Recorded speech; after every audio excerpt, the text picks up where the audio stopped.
Hey everyone, welcome to this week's edition of Title Scoop. So we are continuing our talk on seller impersonation fraud, and today we're going to look at prevention. So we're just going to go through some of the bullet points. A lot of this, again, is in the Alta information and in the fraud bulletin we sent out, but wanted to do it in a video because I thought it would just be helpful in case you didn't read the bulletins. So first things first, if you are trying to prevent seller fraud, one of the things you're going to want to do is contact the seller using an independent source to verify their identity. A lot of times, like we discussed last week, if no one has talked to the seller other than via like text or via email, that's usually a red flag. And so we want to do some extra steps to make sure that seller really is selling their property. So you can contact the seller directly through an independently discovered validated phone number. That would be one way. But we usually suggest mailing a letter to the seller. You're going to want to use probably like the tax records because a lot of times the addresses aren't going to match what is on tax records and what's being provided. And you want to send either a link so they can identify their verification. There's a lot of different resources out there to do that. Or you could just send a PIN number that's unique to that file. And they are supposed to call. There'll be instructions on the letter. Call us and verify the specific PIN number that you provided. Now, don't just take a verbal or like a text like I received it. You're going to want to make sure that that person actually calls you and verifies that PIN number. So don't close unless you have that done. Again, one of the big red flags is if you're talking to the realtor and they're like, oh yeah, I've actually never met them. I've only talked to them via text or email. That would be a big red flag. So you want to make sure they verified the person as well, just so that we know we're dealing with the correct person. There's other ways that you can as well.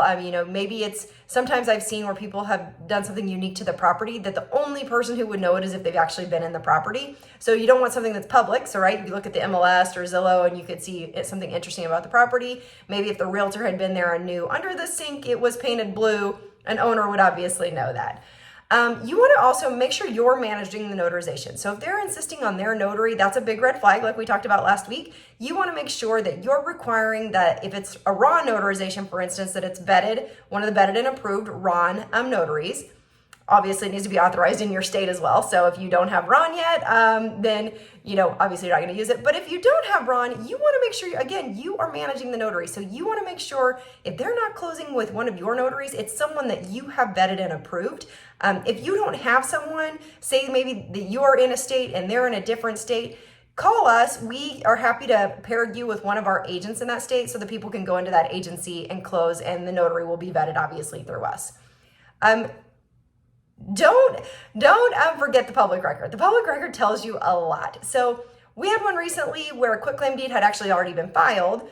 And when you looked at the signature of the the grantor on that quitclaim deed, and you looked back in the chain of title, there were multiple documents where this woman had signed the documents, and the signatures were not alike at all from, say, the mortgage that she signed 3 or 4 years ago to the quitclaim deed that she signed last year. So that's not foolproof, but often a good way to be like, whoa, something's going on here. And then also, when we talked about last week, one of the red flags is if the price is high, or the appraisal is high and they're selling it, say it's a $400,000 community and most houses in there go $400,000 or $500,000 and they're selling it for $80,000. The appraisal, historic sales price, tax appraisal, all that stuff's online. So don't forget that when you're trying to figure out whether or not this is a fraudulent situation. The last thing is we're going to control the disbursement. And what I mean by that is, one, you're always going to verify wire information, but you could also require a copy of a voided check because then it would have to match up. You can also require that a check be sent versus a wire. So, that's something that we sometimes forget, but a lot of times a check could be written versus a wire. So if we're questioning whether that wire is going to the right place, we can do that. Don't disperse until you've verified identifications. And what we mean by that is make sure the IDs are valid. If it's compared to the DMV, every state DMV actually tells you what a driver's license should look like, what it should have. If it's blurry, if it looks ragged, if it's completely square, is the picture something that you'd see on their social media account? That might be some red flags to say, wait a minute, maybe this isn't the right person. And then again, look at those signatures. Again, signatures, we want to make sure that it looks like their signature, it's compared to other documents. If there's multiple signers, maybe you want to make sure that it doesn't look like someone signed both names. So maybe it looks like the same signature, but just a different name. So, and if you ever have questions on those, obviously give us a call. I'm not going to go in depth on power of attorney, but we did talk about last week. If you get a request to use a power of attorney, you want to ask all the questions. We do have a guideline on that, and I think next week I'm going to go over that just so that you guys know again what the power of attorney kind of guidelines are and what you should be looking for. But again, you want to make sure that everyone's on the same page. It makes sense. It's authorized. The principal's alive, things like that. So again, we'll go a little bit more on that next week. Okay, last but not least, if in fact you do find fraud or you believe it's fraud, you want to report it. You want to report it to the FBI through IC3. If you guys don't have that, let me know. I can send it to you. Local law enforcement, state law enforcement, the bureaus of investigation for your state, Secretary of State if it's a notary violation. If a realtor's involved, have them report it to their realtor association. They also have, they're keeping track of that.